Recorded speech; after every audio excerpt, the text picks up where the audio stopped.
လေးတွေကိုတေယူနာကြပြီးပြီဆိုရင်အတွေးကြံနေဆိုတာမှန်နေရမယ်မိရဲ့အတွေးကြံနေရမှန်နေရမယ်ဒါဆိုရင်အတွေးကြံ2မျိုးလာပြန်ပြီမိစ္ဆာတင်ကပ္ပနဲ့တမတင်ကပ္ပအဲ့တော့မိစ္ဆာတင်ကပ္ပဆိုတာဘာလို့အုပ်ချုပ်တာလဲအဝိဇ္ဇာအုပ်ချုပ်တယ်အဝိဇ္ဇာအုပ်ချုပ်တယ်လက္ခဏာတိချာလေးနှလုံးသွင်းတော့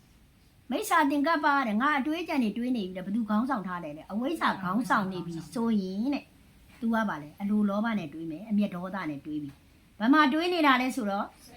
့မိမိစိတ်မှာတွေးနေတာတဲ့ဘယ်အချိန်လဲဆိုရင်တွေးလိုက်တဲ့အချိန်မှာပဲတွေးလိုက်တဲ့အချိန်မှာတဲ့အဝိဇ္ဇာခေါင်းဆောင်မှုနဲ့တွေးရင်မိမိစိတ်တွေကဘာဖြစ်လာမှာဆင်းရဲလာပြီဆင်းရဲခြင်းရဲ့အဝိဇ္ဇာခေါင်းဆောင်ပြီးတော့တွေးကြံလိုက်ရင်ဆင်းရဲပြီးသားပဲဒါဆိုရင်ဒုက္ခသစ္စာဆိုတာဘာမှလဲစိတ်မှာ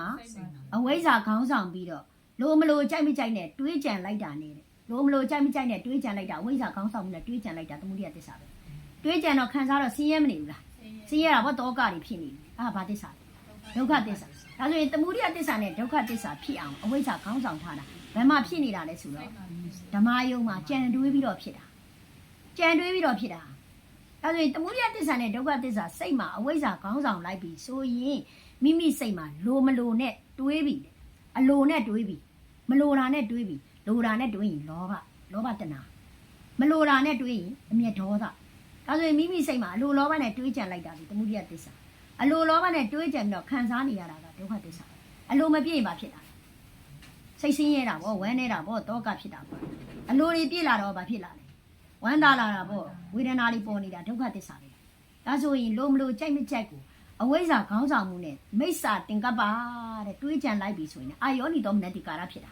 ာအာယောနိသောမနတိကာရအခြေပြုပြုမှုကြောင့်မိစ္ဆာတင်ကပ္ပတဲ့အဝိဇ္ဇာခေါင်းဆောင်ပြီးတော့တွေးကြံလိုက်တော့ဘယ်တော့ငါ့ကိုဘလို့လေးတွေပြောခဲ့တာအဲ့ဒီလိုပြောခဲ့တဲ့အပေါ်မှာငါဒီတင်ကပ္ပခါပြန်လောက်တာတင်ကပ္ပပြန်လောက်နေတယ်မိစ္ဆာတင်ကပ္ပနဲ့ပြန်တွေးတာအတိတ်တွေကိုတွေးတာအတိတ်တွေတွေးပြီးတော့ငါ့ကိုဒီလိုပြောခဲ့တယ်ဒီလိုဆိုခဲ့တယ်ငါကတော့ဒီလိုလေးဘလို့ဖြစ်တယ်ညာလိုဖြစ်တယ်ဆိုတဲ့အလိုလောဘတွေနဲ့အတိတ်တွေကိုကြံပြီးတော့တွေးလိုက်တဲ့အခါကျတော့မိမိစိတ်မှာဘာဖြစ်လာလဲတောကပရိဒေဝတွေဖြစ်တာအဝိဇ္ဇာခေါင်းဆောင်မှုနဲ့တွေးလိုက်တဲ့အတွက်တဲ့မိစ္ဆာတင်ကပ္ပရဲ့ကျေစုပြုမှုတည်တဲ့ဆရာသမားတွေပြင်မာရေး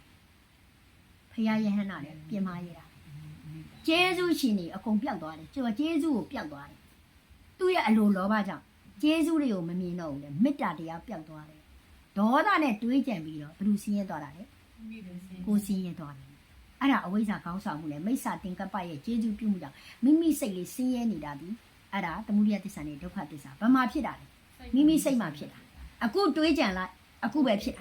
ဒါကြောင့်သမုဒိယသစ္စာနဲ့ဒုက္ခသစ္စာဆိုတာအဝေးမှာမဟုတ်ဘူးမိမိစိတ်နဲ့အတိတ်တွေကိုတွေးကြံတယ်တွေးကြံလို့ကြတော့အနာဂတ်တွေမရောက်သေးတာတွေကိုတွေးကြံပြီးတော့ပူပန်တောကတွေရောက်နေတာဒီအဝိဇ္ဇာခေါင်းဆောင်မှုနဲ့မိစ္ဆာတင်ကပ္ပနဲ့တွေးကြံလိုက်လို့မိမိရဲ့ဓမ္မယုံမှာဆင်းရဲသွားတ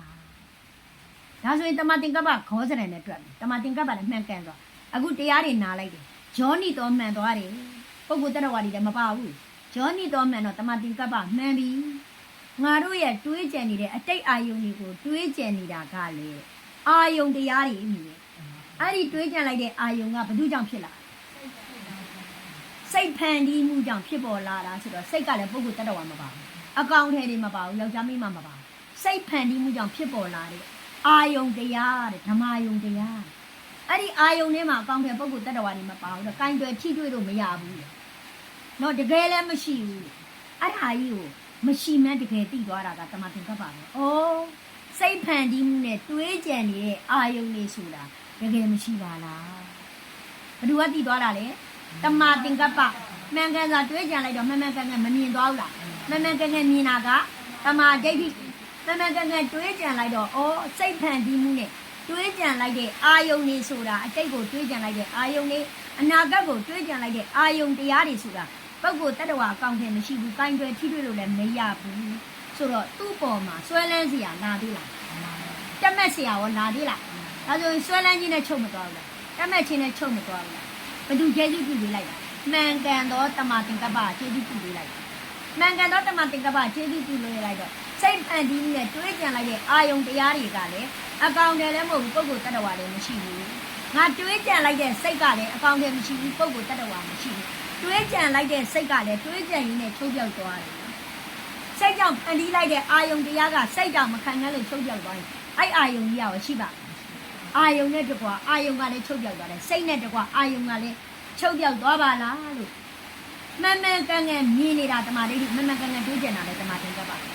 အဲ့ဒီလိုမျိုးသိသွားတဲ့ဉာဏ်ဒီတောကတွေရှိမှလားတောကတွေငိမ့်တာဘယ်မှာငိမ့်တာလဲအခုချက်ချင်းစိတ်မှာပဲငိမ့်တာအတွေ့အကြုံမှလို့ဆင်းရဲတာလေအခုချက်ချင်းအတွေ့အကြုံမှန်သွားလို့စိတ်တွေလွတ်မြောက်သွားတယ်တောကတွေငိမ့်သွားတာလေအခုချက်ချင်းမဟုတ်ဘူးအဲ့ဒါကိုအောက်ကလိကတဏှိတိကတွေခေါ်တယ်ဒါကြောင့်မလို့မိမိကျင့်သုံးရမယ့်တရားဒီ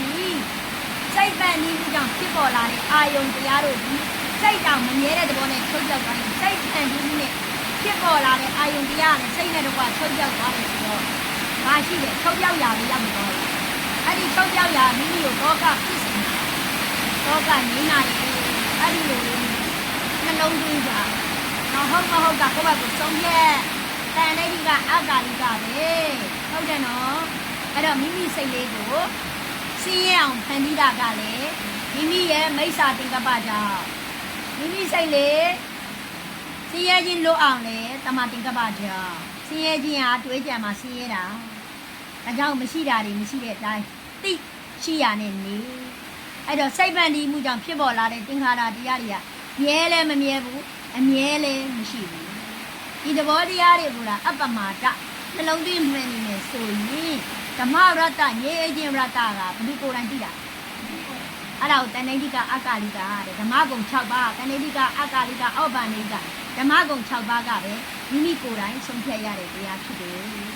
ဒါကြောင့်မလို့အရှင်ဘုရားတို့အချိန်ကိုပြုံးတန်ဖို့ဆုံးတယ်အချိန်တိုင်းမှာတန်ဖို့ရှိတယ်မိမိစိတ်လေးကိုစင်းရဲအောင်မဖန်တီးနဲ့စင်းရဲခြင်းကင်းနေတဲ့စိတ်ကိုစင်းရဲအောင်ဖန်တီးနေလိုက်တာကအဝိဇ္ဇာပဲအဝိဇ္ဇာတဏှာပဲဒါဆိုရင်အဝိဇ္ဇာတဏှာဆိုတာကစိတ်ရဲ့ဖန်တီးမှုကြောင့်ဖြစ်ပေါ်လာတဲ့သင်္ခါရတရားတွေကိုမြဲမှန်းလည်းမသိဘူးအမြဲမရှိမှန်းလည်းမသိတာကဝိဇ္ဇာစိတ်ဖန်တီးမှုကြောင့်ဖြစ်ပေါ်လာတဲ့သင်္ခါရတရားတွေဒီမြဲလည်းမမြဲဘူးအမြဲလည်းမရှိဘူးလို့သိတာကဝိပဿနာဉာဏ်နဲ့ဓမ္မဒိဋ္ဌိဉာဏ်ပါပဲဒါကြောင့်မလို့မိစ္ဆာသင်္ကပ္ပဂောဇရံဓမ္မသင်္ကပ္ပဂောဇရံနှစ်ခုထဲမှာဓမ္မသင်္ကပ္ပဂောဇရံနဲ့ရှင်းနေချက်စားကြပါနားလည်တယ်မဟုတ်လားမီး